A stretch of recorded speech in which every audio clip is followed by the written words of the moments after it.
नमस्कार, मैं हूं आपके साथ सोनिया चौहान। उत्तराखंड की खबरों में आप सभी का स्वागत है। रुक करते हैं खबरों की ओर। मुख्यमंत्री पुष्कर सिंह धामी अपने 1 दिवसीय भ्रमण कार्यक्रम के तहत अपने विधानसभा क्षेत्र चंपावत के सीमांत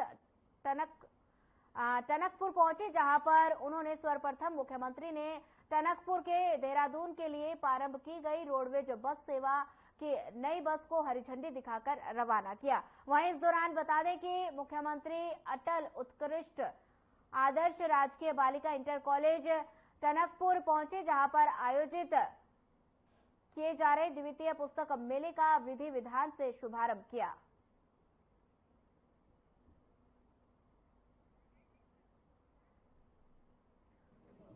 बता दें कि चंपावत की तस्वीरें हैं, जहां उत्तराखंड के सीएम पुष्कर सिंह धामी ने पुस्तक मेले का शुभारंभ किया और सीएम पुष्कर सिंह धामी टनकपुर पहुंचे, जहां पर उन्होंने बस को हरी झंडी दिखाकर रवाना किया।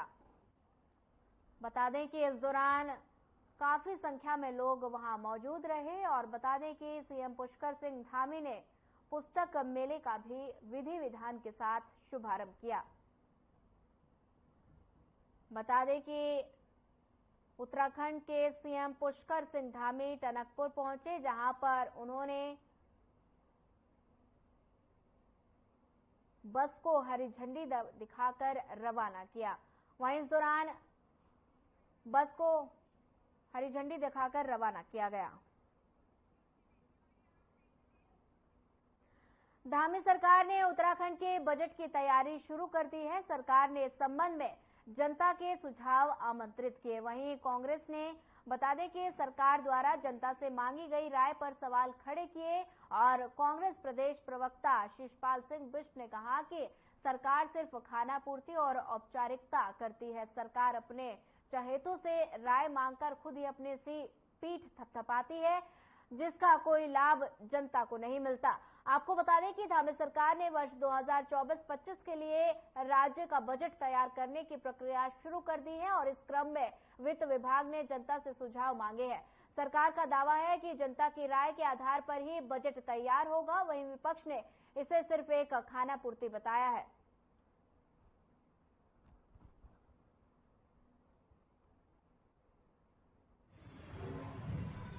देखिए, बजट पर जो है जनता की जो राय मांगी जा रही है, सरकार केवल जो है इस पर बहानेबाजी कर रही है, खानापूर्ति कर रही है। भाई, कोई ओपन फोरम होना चाहिए जनता के लिए कि जनता जहां पर जो है अपनी राय रख सके, क्योंकि ये केवल जो है अपनी जो आनुषंगिक संगठन है, संघ की विचारधारा से संबंधित उनकी राय को सबमिट कर लेते हैं। एक जो है पर्टिकुलर फॉर्मेट पर राय मांगी जाती है और सरकार अपनी पीठ भी खूब थपथपाती है।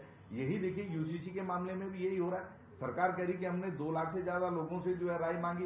कौन लोग हैं वो? पब्लिक फोरम पर जब कोई चीज आई ही नहीं, आपने पब्लिक डोमेन में और बहुदलीय व्यवस्था का सम्मान नहीं किया।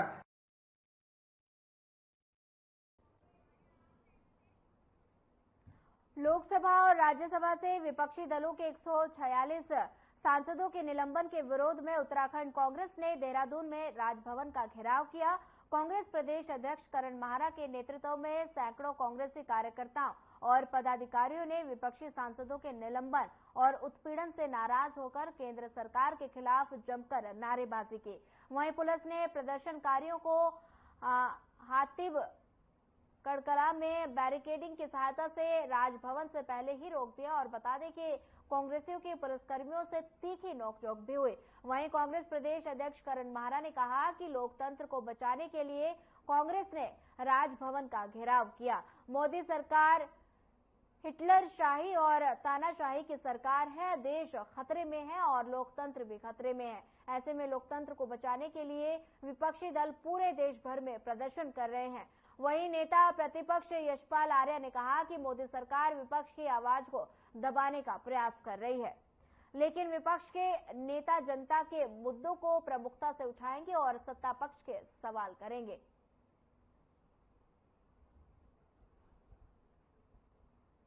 बचाने का दिन है ये, और जिस तरीके से जिस सांसद के पास से अंदर हमला हुआ उसका तो निलंबन नहीं हो रहा, लेकिन जन सरोकारों को उठाने वाले, जनता के मुद्दों को उठाने वाले सांसदों का निलंबन तुरंत कर दिया जा रहा है, जो अपने आप में साबित करता है कि लोकतंत्र खतरे में है। हमने पिछले 10 सालों में मोदी सरकार में 9 जनता के द्वारा चुनी हुई सरकारों को गिरते हुए देखा है और अब सांसदों का निलंबन देख रहे हैं। जो सबसे ज्यादा मुखर मोदी के और सरकार के खिलाफ होता है उसको किसी ना किसी बहाने या तो निलंबित किया जाता है या उसको गिरफ्तार किया जाता है। संजय सिंह और कई लोग ऐसे उदाहरण इस सदन में हैं जिनका निलंबन या उनकी गिरफ्तारियां की गई। प्रदेश मीडिया प्रभारी मनवीर सिंह चौहान ने कहा कि कांग्रेस सिलक्यारा टनल के रेस्क्यू ऑपरेशन के हीरो रहे रेत माइनर्स के सम्मान को पचा नहीं पा रही है और अफवाह फैला रही है। सिलक्यारा टनल रेस्क्यू ऑपरेशन को लेकर कांग्रेस का रुख पहले से ही नकारात्मक रहा और जब रेस्क्यू चल रहा था तो कांग्रेस परिजनों को ढांढस बंधाने की बजाय आपदा के कारणों की जांच की बात करती रही। तब भी वो रेस्क्यू को लेकर तमाम तरह की आकांक्षाएं और दुष्प्रचार करती रही। बता दें कि कांग्रेस रेत माइनर्स को लेकर अफवाह फैला रही है। मनवीर सिंह चौहान ने ये निशाना साधा है। बता दें कि उन्होंने कहा कि कांग्रेस गलत अफवाह फैला रही है, रेत माइनर्स को लेकर गलत अफवाह फैलाई जा रही है।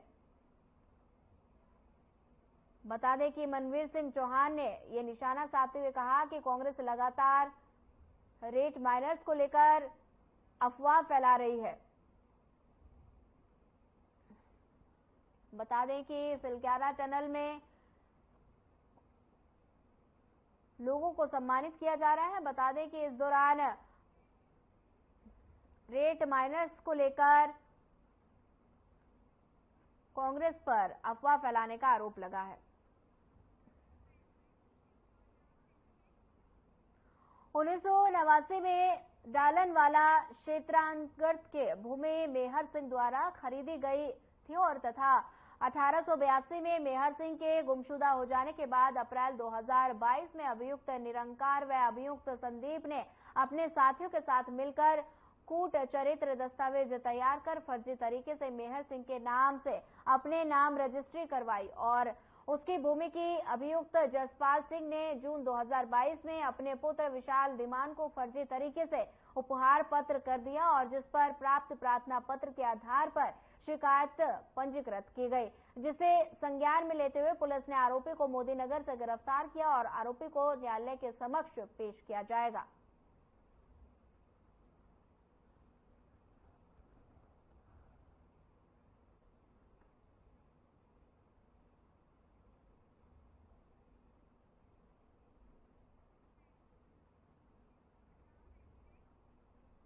सुधीर विडलास पर देहरादून में राजपुर क्षेत्र में बेशकीमती जमीनों की जालसाजी कर दूसरे बिजनेसमैन को बेचने का आरोप है। इसके लिए सुधीर विडलास को सीबीआई ने गिरफ्तार किया है। धोखाधड़ी और फ्रॉड करने के आरोप में उद्योगपति सुधीर को सीबीआई ने उनके 3 अन्य साथियों के साथ गिरफ्तार कर लिया। वहीं बता दें कि सुधीर पर राजपुर क्षेत्र में बेशकीमती जमीनों की धोखाधड़ी कर एक अन्य कारोबारी को बेचने का आरोप लगा है और साल 2023 में सरकार की संपत्ति पर सीबीआई ने सुधीर समेत 20 लोगों के खिलाफ 4 मुकदमे दर्ज किए थे।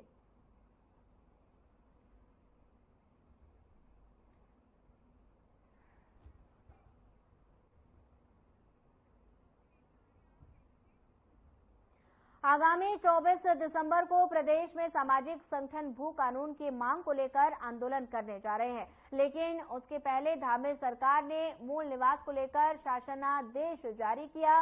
वहीं बता दें कि उत्तराखंड में अब मूल निवास प्रमाण पत्र धारकों को स्थायी निवास प्रमाण पत्र प्रस्तुत करने की जरूरत नहीं पड़ेगी। मथुरा दत्त जोशी ने कहा कि जब सामाजिक संगठनों और जन सरोकारों और मूल निवासियों ने आंदोलन की चेतावनी दी और बड़ा आंदोलन करने की बात कही, तब जाकर मुख्यमंत्री पुष्कर सिंह धामी ने शासन को निर्देश दिए।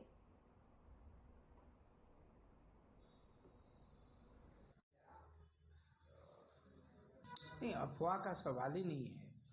अफवाह तो तभी उठती है जहां आग होगी वहां धुआं उठेगा ना। कोई न कोई गलती तो सरकार ने की है, इसलिए ये काम हुआ है। नहीं तो मूल निवास प्रमाण पत्र जारी क्यों नहीं हो रहे थे? किसने रोके? इसकी जांच होनी चाहिए और ऐसे लोगों के खिलाफ कार्रवाई होनी चाहिए जिन्होंने ये काम किया है। वह लोग हैं कहाँ और क्यों सरकार की इसी सरकार में हुआ है सब। 10 साल होने जा रहे हैं सरकार को। मूल निवास प्रमाण पत्र में रोक लगाना निश्चित रूप से उत्तराखंड के मूल निवासियों की भावनाओं में कुठाराघात करने का निर्णय है।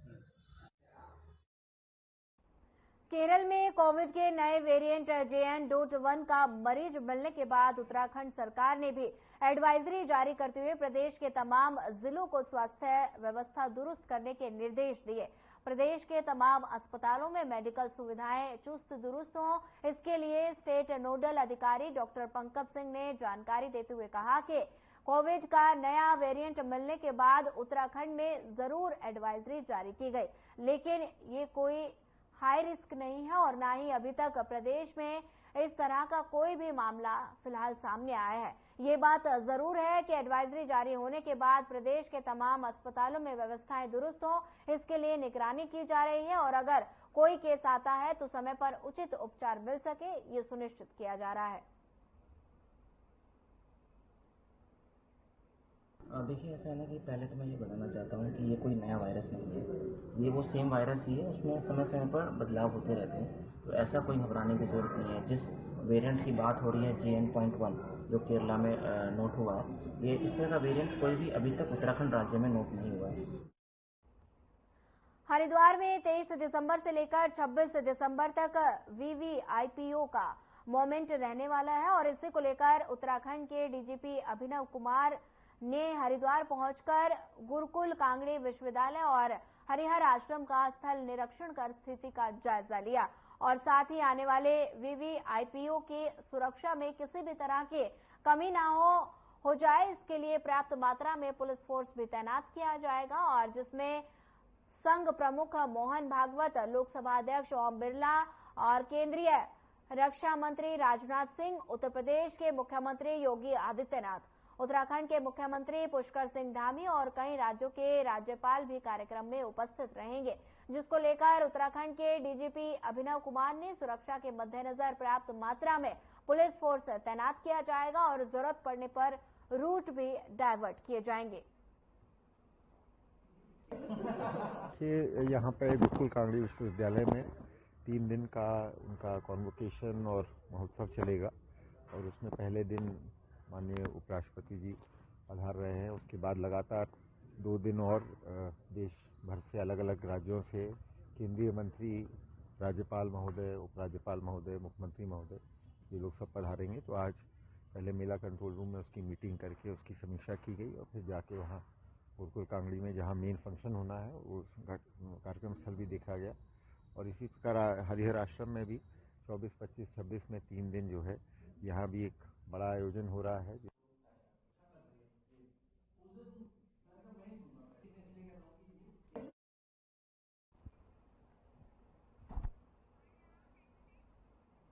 चलिए सीधे चलते हैं आपको टनकपुर, जहां पुस्तक मेले का शुभारंभ किया गया है। उत्तराखंड के CM पुष्कर सिंह धामी ने इस कार्यक्रम में शिरकत की। क्या कुछ कहा, आइए आपको सुनाते हैं।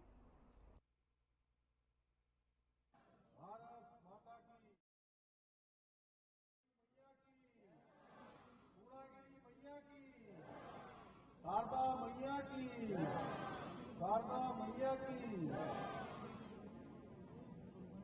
द्वितीय पुस्तक मेला टनकपुर के शुभ अवसर पर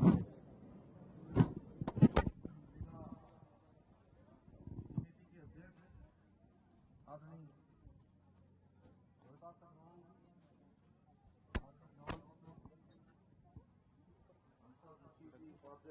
अनिल चौधरी जी, इंद्रेश लोहनी जी, LD गौतड़ी जी, गीता चंद जी, डॉक्टर नवीन जोशी जी, डॉक्टर रवि प्रजापति जी एवं आज के कार्यक्रम में पधारने वाले सभी हमारे अतिथिगण, भारतीय जनता पार्टी के जिलाध्यक्ष भाई निर्मल मेहरा जी,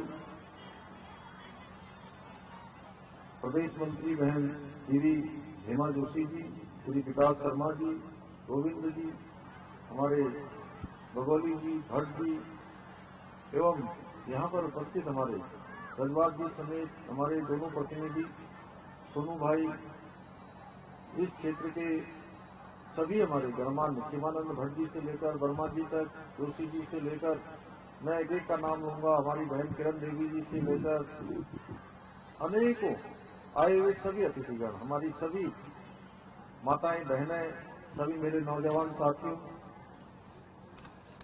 मेले में प्रतिभाग करने के लिए आए हुए हमारे मंडी परिषद उत्तराखंड के अध्यक्ष श्री डॉक्टर अनिल डब्बू जी, हमारे कश्मीरी लाल जी गोयल, श्री दीपक चंद पाठक जी समेत सभी आए हुए अतिथिगण और बड़ी संख्या में प्रतिभाग कर रहे मेरे सभी प्यारे छात्र एवं छात्राएं, हमारे सभी शिक्षकगण, मेले के स्टॉल में प्रतिभाग करने वाले अनेकों स्थानों से आए हुए सभी पुस्तकों के क्षेत्र में काम करने वाले हमारे लेखकगण, मैं सबसे पहले तो आप सभी को आज इस आयोजन के लिए अपनी ओर से बहुत बधाई देता हूं, बहुत शुभकामनाएं देता हूं।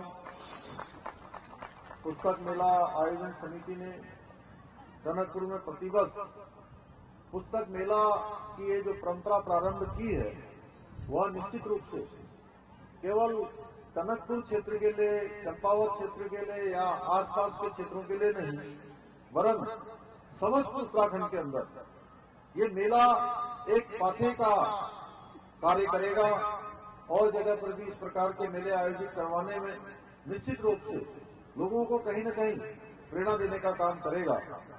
इस पुस्तक मेले से, इस प्रकार के जो मेले होते हैं, उनसे जहां एक और उत्तराखंड में ज्ञान की परंपरा हमारी आगे बढ़ेगी, ज्ञान की परंपरा का विकास होगा, वहीं दूसरी ओर जो हमारे साहित्यकार हैं, लेखक हैं, हमारे स्थानीय भाषा में लिखने वाले, हमारे साहित्य के क्षेत्र में काम करने वाले हैं, उन सभी को भी एक स्थान प्राप्त होगा, एक मंच प्राप्त होगा और कहीं न कहीं जो उनकी प्रतिभा है, उसका प्रतिभा का प्रदर्शन का भी अवसर मिलेगा।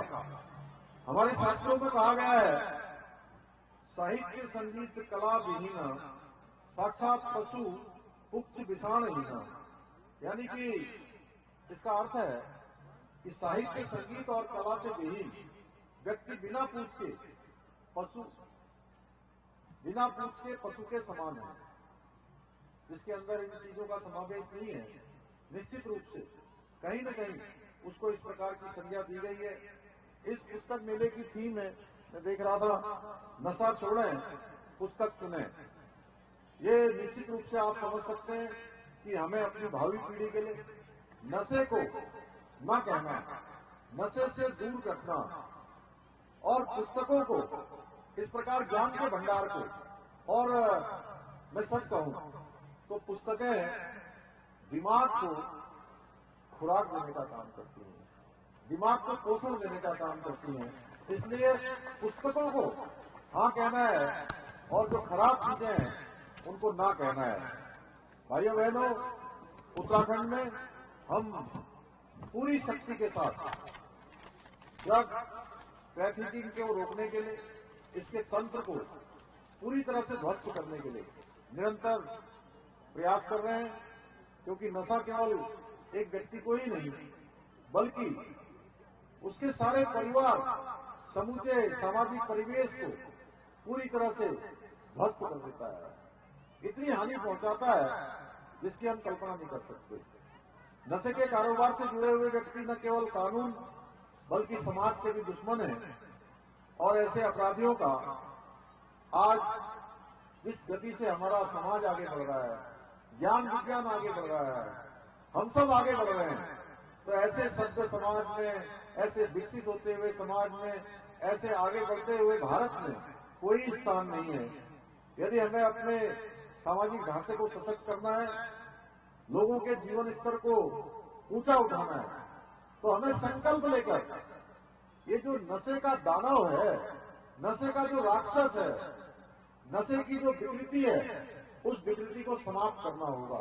उसके लिए हमें संकल्प लेना होगा।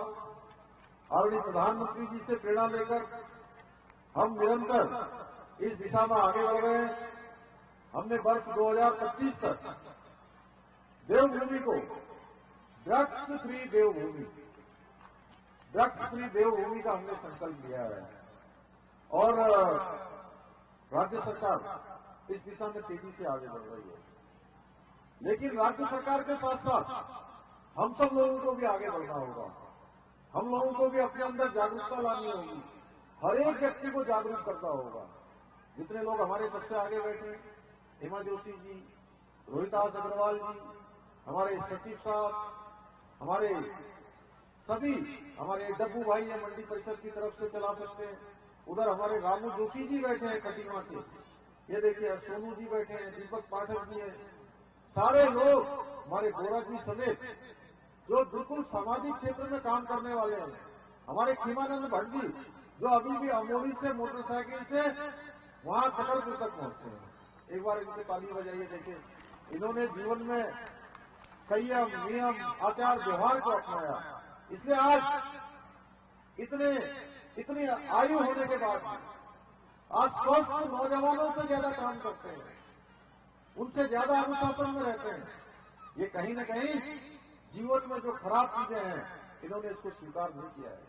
मैं अपने प्यारे बच्चों से भी कहना चाहता हूं कि हमारे बेटे हैं, बेटियां हैं, यहां बैठे हैं बड़ी संख्या में छात्र छात्राएं, अपने आसपास कहीं भी नशे की कोई भी खराब चीज हमको दिखाई देती है तो सबको सावधान करना है और स्वयं भी सावधान हो जाना है। कई बार मजाक में हम कहते हैं कि नहीं चलिए थोड़ा कर लो, थोड़ा ले लो, धीरे धीरे पता ही नहीं लगता कब नशे की लत हमको पकड़ लेती है। और वो नशे की लत इतनी खराब होती है कि अगर किसी के घर में कोई बच्चा, कोई बेटा, बेटी पढ़ने के लिए जाते हैं और पढ़ने के जाने के बाद अगर वो उस लत में पड़ जाते हैं तो बहुत मुश्किल हो जाता है परिवार के लोगों के लिए भी। जो माता पिता अपने बेटे बेटी को कहीं ऊपर देखना चाहते हैं, वो देखना चाहते हैं किसी योग्य स्थान पर हमारा घर का बेटा है, बेटी पहुंचे, वो वहां तो नहीं पहुंचता है। नशे की लत के कारण से ऐसी स्थिति में पहुंच जाता है कि पूरा घर, पूरा परिवार, आसपास का परिवेश सारा का सारा समाप्त हो जाता है। जहां एक और नशे के खिलाफ अभी हम जागरूकता पैदा करने का काम कर रहे हैं, वहीं दूसरी ओर इसकी तस्करी से जुड़े हुए अपराधियों के खिलाफ कड़ी कार्रवाई भी की जा रही है। इस बैठक के बाद मुझे अभी तुरंत देहरादून में एनकोर्ट की बैठक में भाग लेना है। वो भी पूरे भारत के अंदर जो हमारे प्रधानमंत्री आदरणीय मोदी जी के नेतृत्व में मार्गदर्शन में नशे को रोकने के लिए एनकोर्ट की व्यवस्था की गई है। उसकी लगातार समीक्षाएं होती हैं, लगातार बैठकें होती हैं और हम दूर दूर तक जो नशे के काम को संचालित करने का काम करते हैं उन तक पहुंचने का भी हर संभव प्रयास कर रहे हैं कि ठीक जहां से इसकी जड़ शुरू होती है उस जड़ को समाप्त किया जाए। भाइयों बहनों, पिछले दिनों हमने आदरणीय प्रधानमंत्री जी के नेतृत्व में देश के अंदर आजादी का अमृत महोत्सव मनाया और अमृत महोत्सव का एक आयाम ये भी है कि हमारी जो आजादी की लड़ाई है, आजादी की लड़ाई में किस प्रकार उस समय के उन महान स्वतंत्रता संग्राम सेनानियों ने अपना योगदान दिया था, अपने जीवन को लगाया था, अपने को खपाया था, तब जाकर हमको ये आजादी मिली थी। बहुत सारे ऐसे बेनाम जिनके नाम नहीं आ पाए, उन्होंने भी आजादी की लड़ाई में अपना योगदान दिया था। उन सबको भी नई पीढ़ी के सामने लाने का काम, नए भारत के सामने लाने का काम हमारे प्रधानमंत्री जी ने किया था और नई पीढ़ी के समक्ष उनको प्रस्तुत करने का हेतु ये था कि हमारी जो आने वाली पीढ़ी है उन सभी महापुरुषों के बारे में ठीक प्रकार से उनको पता लग सके, ठीक प्रकार। फिलहाल इस बुलेटिन में इतना ही। ज्यादा खबरों के लिए बने रहिए हमारे साथ। नमस्कार।